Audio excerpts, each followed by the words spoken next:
Hello and welcome to a brand new show of Market Makers. My guest on the show today is someone who has more than 2 decades of market experience. Chandresh Nigam, CEO and Managing Director of Axis Mutual Fund. Chandresh, this is the first time on this edition of Market Makers, so a very warm welcome. Thank you for joining us. Thank you so much. Thanks for having me. Let's first start with the big picture. And the big picture is not all that predictable. Same time last year, there was excitement. There was euphoria, a little bit of irrational exuberance as well. But right now it's about volatility and predictability. So I like you saying that you're accepting that there was probably some irrational exuberance. I think if you look at it from my perspective, the big picture hasn't really changed. I think the big picture, and if I can take a minute on saying what the big picture is, the big picture is that we will grow at whatever about 6% plus. We will go through the way most of the other emerging markets have grown, which is we've grown 7+% last 20 years. I think we should grow 6.5%, 7% for the next 20 as well, probably higher if things go right. So that big picture remains the same, and that makes us feel very positive about the medium to long-term prospects of the economy and hence the markets. The thing about markets, which you are saying over the last 1 year, yes, I think expectations were riding high, and to some extent I think it's good that some of those expectations have got tempered, because I do believe that nobody really has a magic wand to really turn around and sort out the various complexities which we have in the economy. But that said, I think we are quite confident that the underlying economy, and again I go back to the international example because that's what we have seen happening economy after economy in the world. We go back to the 6.5%, 7% growth rates, and I think we should be fine. And the markets will probably readjust their expectations. Yes, if we do get some more reform-oriented policies and more transparency, which kickstarts the investment cycle, then we will certainly go far beyond the 6.5%, 7%, which has been the average growth rates, and hopefully look at even stronger numbers, and the market will then certainly respond to that. But as of date, right now, on the ground, yes, the level of activity remains largely the same as we have seen over the last couple of years, and that's giving rise to some despondency, certainly a fallback from the exuberant situation or sentiment which was there, let's say, about a year back. Yes. But on-ground activity has not picked up. Let's be real here. Ultimately, markets, they follow earnings, and earnings are not there. So we may be in a perceived bull market, but Q4 numbers are reminding me of how harsh a bear market earning scenario could be. Absolutely. I think if you look at the long-term earnings, corporate earnings have been 17 to 18%. That's like a 30-year compounded earnings. That's about the 30-year track record. But there are years when earnings have been negative, and in the best of years, we've seen earnings grow at about 35%. So there is a reasonable volatility, or I should say variance, in annual corporate profit growth. And that's where I think things get interesting from where we are in the cycle right now. We've had sub 10% or a single-digit earnings growth now for a couple of years. And if one were to get some idea, the last cycle between 2003 and 2008, that's how the cycle started. And then for the next 2 years, it gathered pace and momentum. And then eventually you did see more than 20% for 3 years consecutive. So I think somewhere we are closer to that cycle. When it happens, when that upswing really kicks in into the economy, difficult to say. Still some time, certainly. But when it comes in, I think it will become quite powerful.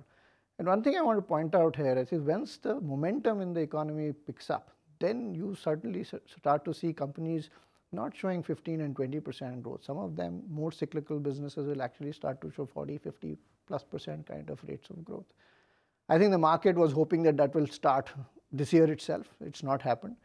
But I do think it's going to happen next 2 to 3 years. For any economy to pick up, or for that matter, economic activity to pick up, you need risk capital. Now, corporate balance sheets are almost bust. Private banks have a little bit of money, but they are not interested in lending to the infrastructure sector. PSU banks don't have the capital. So I wonder what will really fuel the economic recovery. Yes. So it's one of my favorite topics. One is newer balance sheets to fund it, and newer people to have the risk appetite to get in. I think you have a very solid, no, it's one big challenge which we have. But I see it as a great opportunity from an investor's perspective. And I've been meeting a number of investors globally, I mean, both on the portfolio side as well as on people who get into things like FDI. Business people are looking at India very positively or with a lot of expectations. So there will be multiple sources of risk capital which will come in. There may be newer people who will feel a lot more enthused about investing in places like infrastructure because probably much more open economy, more transparency, practices which make them feel a lot more comfortable as compared to the earlier scenario where it was difficult to do business. So a lot of domestic investors, I think, and there are some big companies which can come in there. But also a very large part can come from international investors. I think international investors are really finding that there are just very, very few opportunities. I can give you some statistic. I think there was an investor survey in Japan. This was July, August last year. And they rated India as the best market to invest in. These are not portfolio investors, these are business people. To invest, the best country to invest in for the next 5 and 10 years. The fact that world growth is not giving much opportunity elsewhere, and the fact that we can still, despite our problems, can keep growing at the 6% kind of rate, I think provides huge opportunities. So once we get this transparency and ease of business problems ironed out, I think there's a lot of capital waiting to come in. And you will see significant movement happening in that direction. If we are not able to sort out those issues, then yes, I think we will get stuck in this 6% kind of range, and we will not see the investment demand really moving up. If you remember 2003 to 2007, investment demand in the economy actually grew at 17%. I mean, that's what drove the economy between 9 and 10%. That was a different scenario. Commodity prices were low, inflation was on our side. The corporate balance sheets were virgin. So they had a lot of headroom to grow. Point well taken. But things haven't really changed much. Amount of money available globally is still large. And very importantly, and I would re-emphasize on this point, there aren't any opportunities elsewhere. 2003 to 2007, everybody was growing. Every economy, you had the BRICS report, and all emerging economies, etc., were looking at growing maybe double digits or 7, 8, high single digit numbers. Where are those opportunities anywhere? So all I want to come back and say, there are two good stories happening in India, and which if we can capitalize on even marginally, I think we will go into a really new orbit of growth. One, we have that 6-7% growth underlying, which should make it comfortable for local investors to put money. More importantly, the amount of capital which is there, which is floating around in the world, has not been able to find a home, and you're seeing yields the way they are.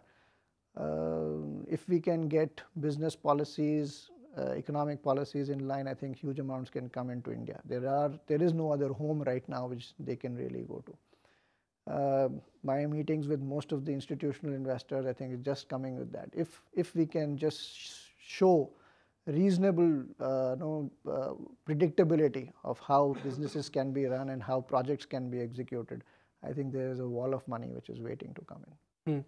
Given the way how China has made a comeback this year, the fact that other emerging markets are doing much better than India, that could be a challenge for money managers, because money managers are ultimately paid to outperform. They are paid money to give performance not on an absolute basis, on a relative basis. Is that a big impediment?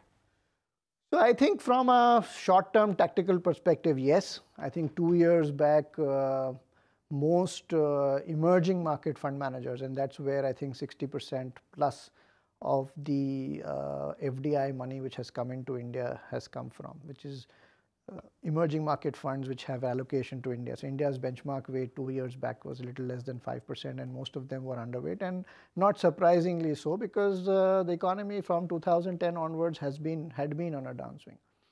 Over the last 2 years, India's weight has also gone up a little less than 7% now, and most people are now overweight. So the question which now comes in is, now where do we get the newer pools of capital? Because if most people are already overexposed in that sense, they are overweight, then tactically, if suppose there is a downturn, they may actually want to pare down their exposures.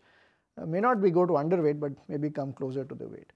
And I think that's another big opportunity as I see it. I think India has not been able to yet, and for obvious reasons, because economy hasn't done that well over the last 4 to 5 years, we have a great opportunity to emerge as an asset class by itself.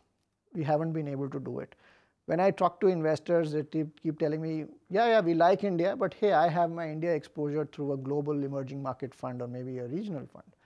I think if we can get our act together, which for some reasons China seems to be getting it, whether it's terms of market actions, etc., people have increasingly starting to say, yes, I want to to look at China as a single country asset class. So the overweight position can go higher. It's not the overweight positions. People will start to allocate afresh as a single country, not give it to a manager who will then allocate amongst various countries. So MSCI benchmarking will not be important. It would be India absolute weightage. For some, yes, okay. Absolutely. So then the asset allocation. But I thought that has already happened. It happened, I think, in 2003-04 when the BRICS story came out. So that's the time when a lot of single country funds came in.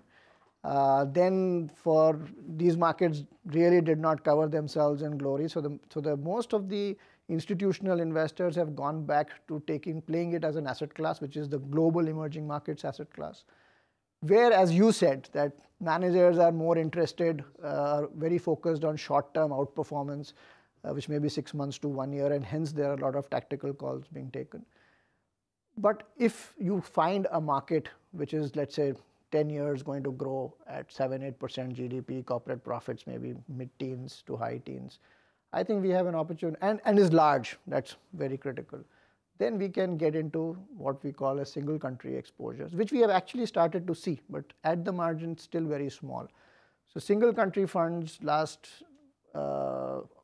after 2007, I mean, there have been a significant decline, in fact, significant outflows from these funds. I think last year and the year-to-date calendar, we've started to see reasonable amount of flows coming into single country funds. Their option is not to move money from this fund to somewhere else or another country. It will move, funds will move and look at opportunities within the country. And I reiterate, I think China and India both have that opportunity of becoming a segregated, separate asset class in the minds of the investors. It will not happen on its own. We will have to make it happen. We'll have to show to the world that yes, this time this is more long term, the cycle is more long term, and it will endure. And once that happens, I think you will see that happening. I'm already seeing it. We are talking to various institutional investors on how to take single country India exposures. Talks are happening. Some funds are already raising money on that, in those kinds of funds, single country funds. So it's happening. Many institutional investors are a lot more open to discussing that idea today as they compare to maybe 12 or 18 months back. So it's a process, and things will happen. So coming back to your question, which is about tactical, yes, emerging market funds will remain tactical. There is a short-term risk that they may want to pair their overweight exposure, possible. But that's a bump on the road. That's a bump on the road. 18 to 24 months, we get our economy going, the investment cycle going, the business confidence going. I think great opportunity for us to become a segregated, strategic asset class in the minds of global investors.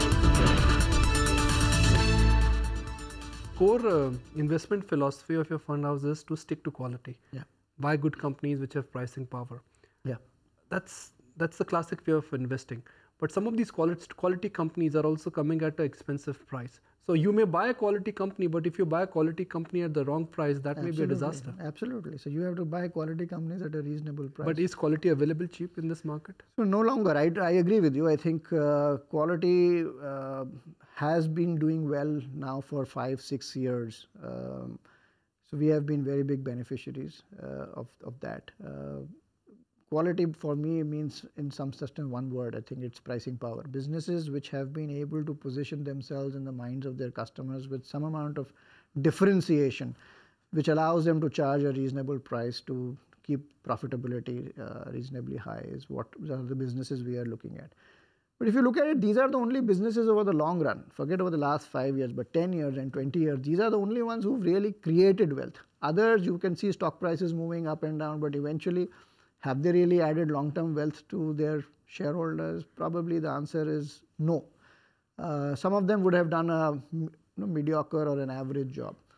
But when we are looking to invest on behalf of our investors, we are really looking to invest with businesses which will create huge amounts of long-term wealth and value for investors. And that necessarily means that we have to restrict ourselves to, as you said, high-quality companies with purchasing power. And as I said, last 5 years, these businesses have done very well. And now we are seeing that in pockets of the high-quality space, some businesses are getting really stretched. We do have a risk that some of them may not give you the kind of returns you expect on a year-on-year basis. However, on a 3 to 5 year basis, which is what we generally look at when we invest in a business, some of them may still give reasonable returns.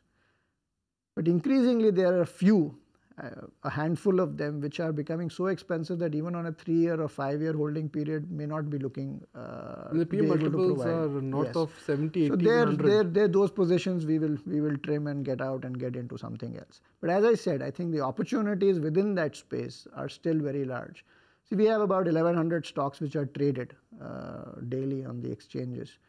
We think there are about 250 high quality businesses in the market. So that still gives you, so even if a pocket of debt is becoming very, very expensive, there are opportunities elsewhere. Eventually, wealth is going to be created largely out of these businesses. I'm not saying the rest 750 or 850 businesses stocks won't go up. Those are mediocre businesses. But those are not high ROE, cash generating, improving marginal return on capital kind of businesses. More cyclical in nature. So they will probably do well in the cycle when the cycle is really in their favor. But eventually investors will do well to stick to really high quality businesses, and that's where the wealth has been created. One high quality business is IT. Unfortunately, that high quality business has become a mature business. It is slowing down. So how should one approach IT? Great return, great balance sheet, solid corporate governance, but growth is missing. Right.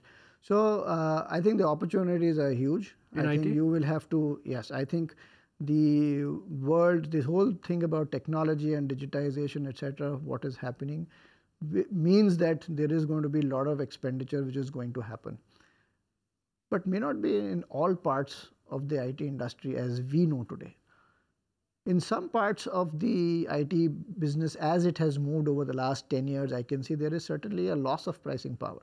I can see mid-cap companies, mid-cap IT companies, they've come out with horrible set of numbers. Yeah, so if you look at, let's say the bigger companies as well, the kind of pricing premiums they used to enjoy 10 years back is no longer there, because the perceived gap in terms of the value which these companies could add has diminished in the minds of the customer. And that is why it's not important just about purchasing power or pricing power, it's also about being able to maintain pricing power over the longer term. So whichever company is going to maintain its pricing power by getting into these newer areas of business, newer capabilities, building out digital strategies for their customers, cloud-oriented business, if you can do well, I think you will still get your price. Those which are going to stay in the old application development kind of stuff or maintenance kind of work, I think they are going to be under pressure. My fear with IT is that I get a sense that it's like shooting in the dark. You don't know which company will scale up, which company will get the model right. 10 years ago, I bought IT and I made money. It's not that easy now. Yeah. So it's the same for, let's say the pharmaceutical businesses. If you look at all the generic companies going for global generic markets, especially the US, I think you didn't know which company had what molecule and what molecule will really turn out. So how do you invest then? You buy a basket? So I think you will have to have a basket in one sense, but more importantly, even what comes in the basket, the individual stocks which come in the basket, you have to be fairly confident that they have capabilities in some of those growing areas and they have the right platforms, the right technologies, the right investments. See, the business has moved far beyond body shopping. You can't just say that I have 20 people knowing this programming and hence I can bid for contracts.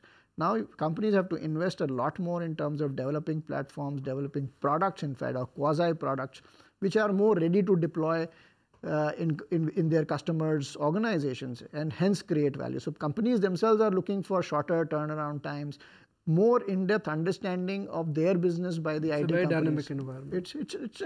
I think it's not a dynamic environment. I think it's about dynamic technologies, but the core of how you run, in fact, any business is understanding your customer better, know where he is going, and do you have the right technologies and products to really add value to him? I mean, people who can't add value, I think, are bound to fall by the wayside.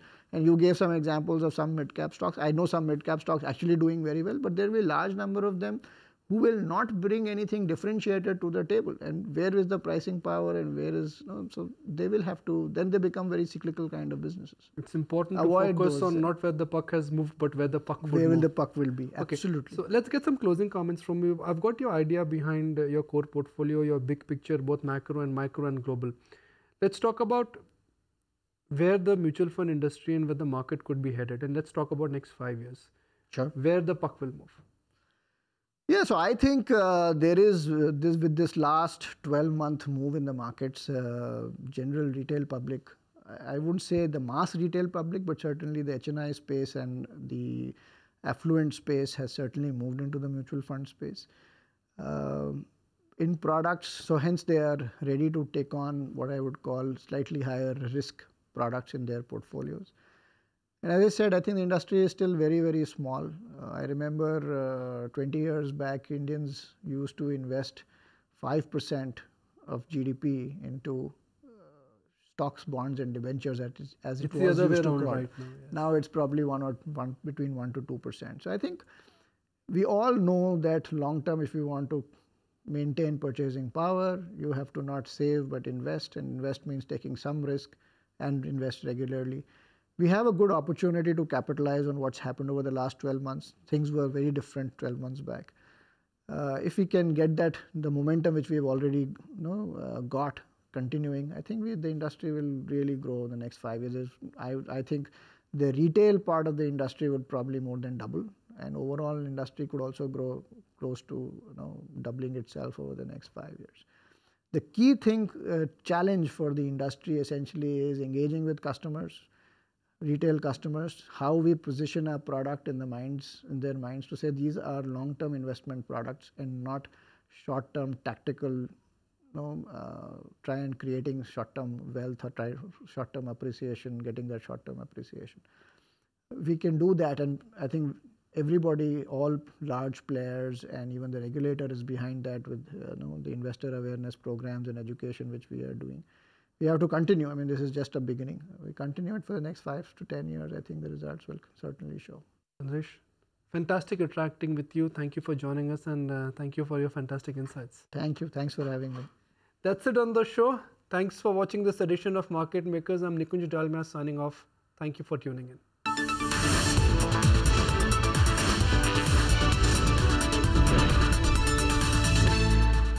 Find us on Facebook at facebook.com/etnow, and don't forget to click the like button. You can also follow us on Twitter at etnowlive. To stay updated with all our programming, hit the subscribe button on our YouTube channel by logging on to youtube.com/user/etnow.